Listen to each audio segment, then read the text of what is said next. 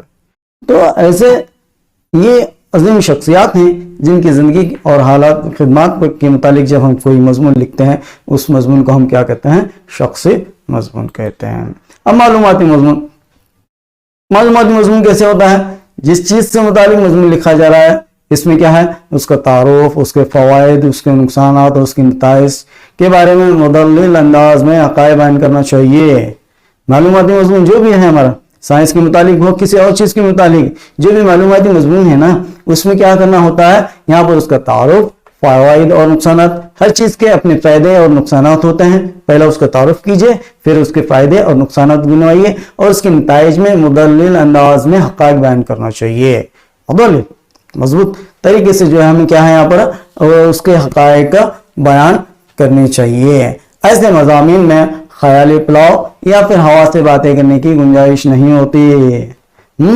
خیالی پلاؤ یا ہوا سے باتیں کرنا، فضول باتیں کرنا، بے وجہ باتیں کرنا، اس کی یہاں پر جو ہے گنجائش نہیں ہوتی، بلکہ یہاں حقائق کی روشنی میں جو ہے مدلل انداز میں حقائق کے بیان کیے جاتے ہیں۔ ہر بات حقیقت پر کیا ہوتی ہے؟ یہاں پر مبنی ہوتی ہے، یعنی ہر بات حقیقت پر مبنی ہونی چاہیے۔ ایسے مضمون میں معلوماتی مضمون جب بھی لکھتے ہیں ہم ان باتوں کا خیال رکھنا ضروری ہے، جیسے موبائل فون کے فائدے اور نقصانات، گلوبل وارمنگ، نیا کرونا وائرس کووڈ-19 وغیرہ۔ ایسے معلوماتی موضوع ہیں جس پہ ہم کیا کرتے ہیں یہاں پر اس کا تعارف، اس کے فائدے نقصانات اور اس کے بارے میں جو حقائق ہیں اسے بیان کرتے ہیں کہ اس سے کیا ہو سکتا ہے۔ سمجھ میں آ رہی ہے نا بات؟ اب اس کے بعد دیکھیے مضمون کے اجزاء یا حصے۔ جس طرح خط کے اپنے اجزاء ہیں اسی طرح مضمون کے بھی اپنے اجزاء ہیں، اس کے حصے ہوتے ہیں، اسی کے تحت ہمیں مضمون لکھنا چاہیے، تبھی ہم کیا کر سکتے ہیں؟ پورے 5 مارکس حاصل کر سکتے ہیں۔ تو انہی اجزاء کو، انہی حصوں کو مد نظر رکھتے ہوئے یہاں پر ہمیں مضمون لکھنے کی کوشش کرنی چاہیے۔ تو وہ کون سے حصے ہیں؟ دیکھیں یہاں پر مضمون کے 3 اہم اجزاء یعنی حصے ہیں۔ کتنے حصے؟ 3 اہم حصے ہیں۔ کون سے؟ پہلا ہے تمہید، جس کو ہم ابتدائیہ بھی کہتے ہیں۔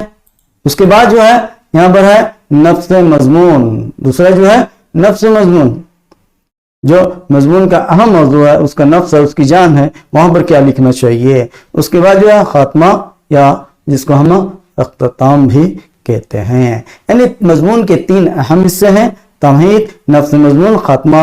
تمہید کو ابتدائیہ اور خاتمہ کو ہم اختتام بھی کہتے ہیں۔ تو یاد رکھیے معروضی میں بھی جو ہے یہاں پر 1 مارکس کے لیے سوال پوچھا جاتا ہے کہ مضمون کے کتنے حصے ہیں، تو مضمون کے یہاں پر 3 اہم حصے ہیں۔ اب تمہید کسے کہیں گے؟ تمہید ابتدائی اس کی تعریف کیا ہے، یہ کیسی ہونی چاہیے؟ اب دیکھیے یہ ایسا مضمون کا تعارف ہوتا ہے، جو مضمون ہم لکھ رہے ہیں اس کا تعارف مختصر یہاں پر تعارف بیان کیا جاتا ہے، اسی لیے اسے نہایت پر اثر اور عمدہ ہونا چاہیے۔ مضمون کا تعارف ہوتا ہے اس لیے تعارف کو ہمیشہ کیا ہے؟ نہایت پر اثر ہونا چاہیے، اثردار ہونا چاہیے، اور عمدہ بھی ہونا چاہیے. مضمون کے موضوع کے لحاظ سے ابتدا کرنا چاہیے. مضمون کو جو ہے اس کا جو بھی موضوع ہے اس کے لحاظ سے ابتدا کرنی چاہیے. موبائل کے فائدے اور نقصانات ہیں، موبائل کے متعلق اس کے موضوع کے تحت جو ہے یہاں پر موبائل کے متعلق بتاتے ہوئے اس کی ابتدا کرنی چاہیے. کرونا وائرس ہے تو بیماری کے متعلق اس کے لحاظ سے بتاتے ہوئے ابتدا کرنی چاہیے. یہ جیسے کوئی اصلاح یا معاشرت مضمون ہو تو کسی قول، فکرے یا شعر سے ابتدا کرنا مناسب ہے. اس کے علاوہ کوئی اصلاحی یا معاشراتی مضمون ہے، اصلاحی مضمون ہے، سماجی اصلاحی مضمون ہے، تو یہاں پر جو ہے کیا ہوتا ہے، کیسے ہماری تمید ہو کسی کے قول سے یا کسی فکرے سے، جملے سے یا کسی شعر سے جو اس موضوع کے تحت ہو، اس سے ہم ابتدا کرنا یہ زیادہ مناسب ہوتا ہے. اور تمہید کے متعلق کہا جاتا ہے کہ تمہید کے بغیر مضمون ایسا ہی ہے جیسے چہرے کے بغیر جسم. کیا دیکھا آپ نے کہ تمہید کی اہمیت کیا ہے؟ تمہید کے بغیر مضمون ایسا ہے جیسے چہرے کے بغیر جسم. اگر جسم چہرہ ہی نہ ہو تو جسم کا کیا حال ہوگا، جسم کی اہمیت کیا ہوگی؟ اس لیے مضمون کے آغاز میں ایک تمہیدی عبارت ضروری ہو مگر طویل نہ ہو. کیا؟ مگر طویل نہ ہو. تو یہاں پر جو ہے تمہید طویل نہ ہو بلکہ مختصر اور دلچسپ ہونا ضروری ہے. کیا ہے؟ تمہید جو ہے مختصر اور دلچسپ بھی ہونا چاہیے، طویل نہیں ہونا چاہیے. مضمون کا اندازہ عام طور پر تمہید سے ہی لگایا جاتا ہے. تمہید پڑھنے سے ہی معلوم ہوتا ہے کہ یہ مضمون کیسا ہوگا، کہ لکھنے والے نے کیسا یہاں پر لکھا ہے. اس لیے تمہید پر اثر ہونا ضروری ہے، ورنہ یہ کہنا پڑتا ہے کہ اثر اس کو ذرا نہیں ہوتا. لیکن تمہید پڑھ کر ہم جب بھی کوئی قاری تمہید کو پڑھتا ہے تو اسے پتہ چلنا چاہیے کہ مضمون کتنا یہاں پر اثر ہوگا، لکھنے والے نے کتنا بہتر مضمون یہاں پر لکھا ہوگا. اس لیے مضمون جو ہے تمہید مضمون کے لیے بہت ہی اہمیت کی حامل ہوتی ہے. اب مضمون لکھنا ہو تمہید کیسے باندھیں، کس طرح کی تمہید ہو؟ جیسے ہم نے دیکھا کہ کسی قول، کوئی سماجی معاشرت مضمون ہو تو کوئی قول ہے، کوئی فکرہ ہے، کوئی شعر ہے، تو یہاں پر اس کے ذریعے ہم تمہید کا آغاز کر سکتے ہیں، تمہید باندھ سکتے ہیں. اب دیکھیے یہاں پر رسول اللہ صلی اللہ علیہ وسلم نے ارشاد فرمایا، تم میں سے وہ شخص میرے نزدیک زیادہ محبوب ہے جو اچھے اخلاق والا ہو. یہ جیسے ہی تمہید دیکھتے ہیں تو ہمیں معلوم ہو جاتا ہے کہ یہ تمہید کس پر ہو سکتی ہے، کہ ایک اخلاقی مضمون ہو سکتا ہے، اصلاحی مضمون ہو سکتا ہے، یا پھر عربی کہاوت عورت کے بغیر میں رحمت نازل نہیں ہوتی. عربی کہاوت ہے کہ عورت کے بغیر گھر میں رحمت نازل نہیں ہوتی. اس تمہید کو دیکھتے ہم پہچان لے سکتے ہیں کہ یہ تمہید کس مضمون کے لیے یہاں پر باندھی گئی ہے. یا پھر کتاب بہترین ساتھی ہے. یا پھر شیخ محقق دہلوی رحمۃ اللہ علیہ حدیث کی شرح میں لکھتے ہیں، سب سے بڑی برکت والا نکاح وہ ہے جس کا سامان تیار کرنے میں سب سے زیادہ آسان بوجھ اور مشقت اٹھائی جاتی ہے. یہ مضمون جیسے ہم دیکھتے ہیں معلوم ہوتا ہے کہ یہ جہیز پر کے متعلق ہو سکتا ہے. جہیز ایک لعنت جو کئی مرتبہ امتحانات میں اس کے متعلق مضمون آتے رہتا ہے کہ سب سے بڑی برکت والا نکاح وہ ہے جس کا سامان تیار کرنے میں سب سے زیادہ آسان بوجھ اور مشقت اٹھائی جاتی ہے. آسان بوجھ اور مشقت اٹھانے میں جو سب سے زیادہ آسان بوجھ اور مشقت جس نکاح میں اٹھائی جاتی ہے وہ سب سے برکت والا نکاح ہے. ورنہ جائز ہو تو اسے مشقت اٹھانے، بوجھ اٹھانے میں کتنی مشقت یہاں پر اٹھانی پڑتی ہے. تو اس سے معلوم ہوتا ہے کہ یہ تمہید ہے، کس تمہید سے ہمیں مضمون کا اندازہ لگا سکتے ہیں. اب دوسرا جو حصہ ہے اس کا، دوسرا جو جز ہے وہ نفس مضمون. اب نفس مضمون کسے کہتے ہیں؟ یہ اس طرح مضمون کی ریڑھ کی ہڈی کہلاتا ہے. جس طرح انسان کی ریڑھ کی ہڈی جتنی مضبوط ہوتی ہے انسان اتنا ہی مضبوط ہوتا ہے. اگر ریڑھ کی ہڈی اس کی ختم ہو جائے، بیکار ہو جائے، ناکارہ ہو جائے تو کسی قسم کا چلنے پھرنے کے قابل نہیں رہتا، یعنی وہ اپنی جگہ ایک ناکارہ ہو جاتا ہے. اس لیے یہ جتنا اچھا ہوگا، جتنا بہترین ہوگا، جتنا عمدہ ہوگا اتنا ہی مضمون یہاں پر عمدہ ہوگا. اس لیے اس کو یہاں پر ریڑھ کی ہڈی کہا گیا ہے. اس حصے میں موضوع سے متعلق تفصیلی معلومات بیان کی جاتے ہیں.